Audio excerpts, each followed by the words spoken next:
Hi நண்பா, welcome back to எஸ்எஸ்என்இ. ரீசெண்டாக ஒரு இன்டர்வியூவில் ஜெயராம் அவர்கள் கோட் படத்தை பற்றி ஒரு சூப்பரான விஷயத்தை ஷேர் பண்ணியிருக்காரு நண்பா. ஸோ அது என்னன்னு இந்த வீடியோவில் டீட்டெயிலாக பார்க்கலாம். அதுக்கு முன்னாடி நம்ம சேனலை சப்ஸ்கிரைப் பண்ணாமல் பார்த்துட்டு இருந்தீங்கன்னா மறக்காமல் சப்ஸ்கிரைப் பண்ணி சப்போர்ட் பண்ணுங்க நண்பா. சரி வாங்க நம்ம வீடியோக்குள்ளே போகலாம். ஸோ ஆங்கர் பார்த்தீங்கன்னா ஒரு கேள்வி ஒன்று கேட்டிருந்தாரு தளபதி அவர்கள் மேலே, நீங்கள் வச்சிருக்கிற மரியாதை எந்த அளவுக்கு அப்படின்னு கேட்டிருந்தாரு. அதுக்கு பார்த்தீங்கன்னா ஜெயராம் அவர்கள் கொஞ்சம் கூட யோசிக்காம பதில் சொல்லியிருக்காரு. அதாவது கோட் படத்துல நடிக்கிறதுக்கு ஜெயராம் சார் கிட்ட கேட்டிருக்காரு. அதே டைம்ல பாத்தீங்கன்னா ரஜினி அவர்களோட வேட்டையன் படத்துல நடிக்கிறதுக்கு கேட்டாங்களாம். அந்த சைட்ல இருந்து ரெண்டு படத்துக்கும் நடிக்கிறதுக்கு வாய்ப்பு வந்திருக்கு. தளபதி விஜய் படம் தான் அப்படின்னு பிக்ஸ் பண்ணி வெங்கட் பிரபுக்கு கால் ஷீட் கொடுத்துட்டு ரஜினி படத்துல நடிக்க மாட்டேன் அப்படின்னு சொல்லிட்டாரு. இந்த அளவுக்கு நான் தளபதி மேல பாத்தீங்கன்னா அன்பு மரியாதை வச்சிருக்கேன் அப்படின்றதுக்கு இது ஒரு எக்ஸாம்பிள் அப்படின்ற மாதிரி பாத்தீங்கன்னா அந்த ஆங்கர் கிட்ட ஜெயராம் அவர்கள் சொல்லியிருக்காரு.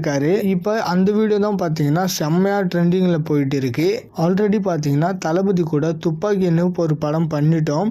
இந்த டைம் பார்த்தீங்கன்னா ரஜினி கூட ஒரு படம் பண்ணலாம் அப்படின்னுலாம் யோசிக்கல.